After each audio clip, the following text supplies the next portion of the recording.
Now, the app looked pretty straightforward, but I'm sure you're going, how does it connect to data? How does it get authentication stuff done? What does it take to build this? What if I want to extend it? What if I want to add to it? And so what I'd like to do is have TJ Van Tol, who's the principal in our developer relations advocate team, to come on up here to share with me and with you how we actually can build something new in addition to what we have. So TJ, come on up.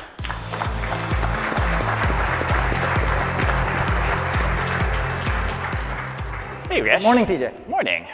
So, Rob showed this app. Yep. Looked really cool, right? Yeah. So now, how hard is it to do something like this? Yeah, I mean, this is not the world's simplest app. There are a lot of things going on here. So normally, this is something that would be quite challenging to build.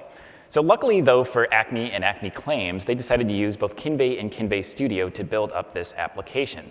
They need a mobile app, and they're also going to need, as we're going to see in a minute, a progressive web app internally for dealing with these claims that come in. So what you're going to see on the screen is actually Kinvey Studio. So this is our high productivity platform that's going to help you all in this room build the mobile and web apps that you need to build.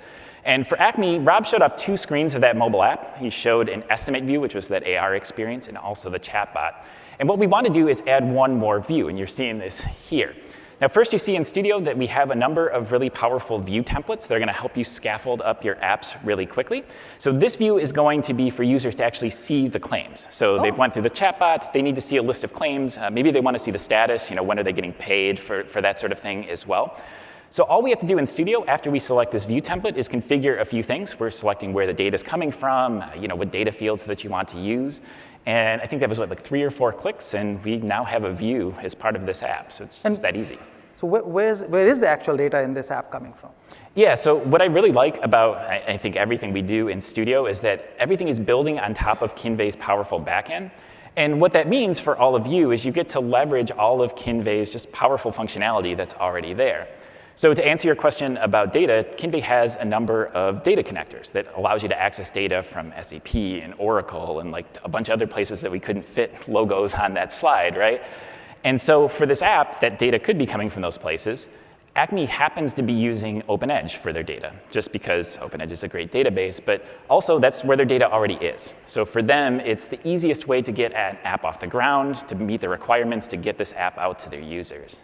So once this is done, what does the tab look like? Yeah, so this is going to be what the view looks like. You can see you have this nice modern mobile UI, and we built this really quickly, and I think it looks pretty nice. Man, with those many incidents, yeah, exactly. Maybe Rob's the one who. Yeah, hopefully a realistic user doesn't have this many claims to view. So it might be a red flag in the algorithm. Yeah. So now what about the web aspect of it, right? I mean, there are people who work in the office, for example, at Acme, right, who might want something on their laptop or desktop, which has a whole lot more data and so on. Yeah, so if you think about it, we have this app that came in, right? Acme deployed it out to the app stores, and now Rob keeps getting in accidents. All these claims keep coming in from people, and they need people to actually process it and deal with it. So Acme wants to build a progressive web app for managing this claims data. And as you'll see, the process is going to be really exactly the same. You're going to go into this app, and you're going to see that there's a number of view templates that you can use for the web to actually build out this view. So this time I'm going to switch over to the web template so we can see what we can do there. And we're going to pick a data grid. So we're going to give employees this sort of grid of claims data that they can get into, use, manage, that sort of thing as well. And you'll see you also have a number of configuration options. There's a lot of things you can do, especially with the data grid. You can choose what columns you want to see. You can enable sorting, filtering, grouping, permissions, like who should be allowed to delete claims, edit claims, add claims. There's just a ton of stuff you can do with a handful of clicks. And when you're done, all you have to do is click a button, and you launch the app up in your browser. And I feel like I'm repeating myself, but this was, 4 or 5 clicks, and we have a fully functional data grid. So Acme's employees can go in, they can get their job done, they can get done what they need to do. But in Rob's case, right, he was able to authenticate using biometrics, right? If I'm sitting at my laptop, what about authentication for the web app? Yeah, so overall with Studio, like what we wanted to do when we built the tool is we wanted to solve those really common situations that developers just don't really like doing.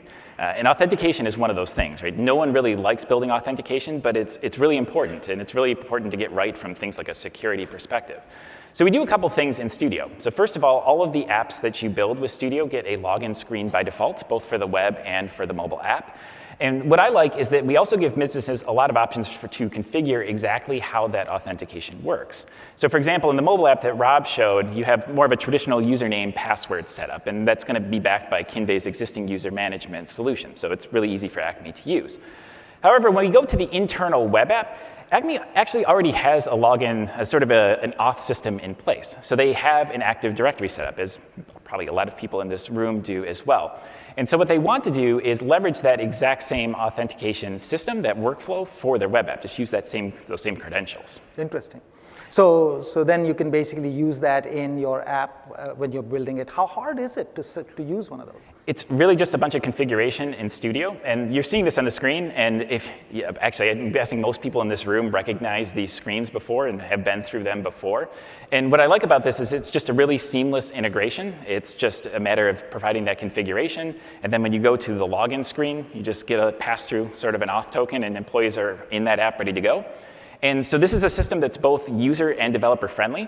So to users, that means you have one less password, one less username to remember, which everybody can be happy about. And for developers, it's great because you're basically deferring the login process to the system that you're already maintaining. So it's really nice and really easy to use. Interesting. So there are a lot of things that come with Kinvei, I guess, but what about extensibility? Yeah, so one of the things that I'm most proud of with Studio, and one of the things that was extremely important to us as we built this tool, is we built everything with extensibility in mind. So we're building on top of developer-friendly technologies, so things like TypeScript and Angular and Progress's own native script. And we built with extensibility in mind as well. So there's a number of hooks built into the tool so developers can get done what they need to get done. Now, you saw one example of this earlier. Rob showed off an augmented reality example. That's possible because we put developer hooks into the tool to allow for that sort of interaction. And we added one more to this web app as well for employees. So just to quickly set the context again, remember that what we're seeing is this claims view that employees are going to go in. So Rob submits a claim data. Somebody internally has to view that and decide, am I going to approve or deny this claim? Now, if you've worked in insurance at all, you might know that that's actually fairly complex. There are a lot of factors that play into this. There are state laws, like different states have like at-fault insurance, and there's all sorts of weird things going on. We're going to need to look up the driver's history, their claims data, their driving history, and so there's a lot of factors to consider. So it's hard for a human to actually go in and make that. So what we've done is we've used the extensibility hooks that are built into Studio, and we've added this recommendation button that you see. And what this is doing is using a few different Progress technologies to give the user a little machine learning-based guidance. So we have an algorithm from Progress Data RPM that's using one of these machine learning algorithms to give the insured an actual score to make it a little bit easier, again, for the employees to view this. And then we've also got a rules engine from Progress Corticon that's making that very specific approve or deny recommendation. So making it easier for the users. And I'll say, Yogesh, overall, this is what makes me really excited about Studio. So you get that ability to just build apps really quickly. I mean, we built a web and a mobile app on top of this data that we already have. But you also have this extensibility. So you always have a way to get done what you need to get done, to get the features that you need, that your users, that your customers are asking for. So I'm super excited about it. That's great. Thank you very much, TJ. Yeah. Appreciate your help. Yeah.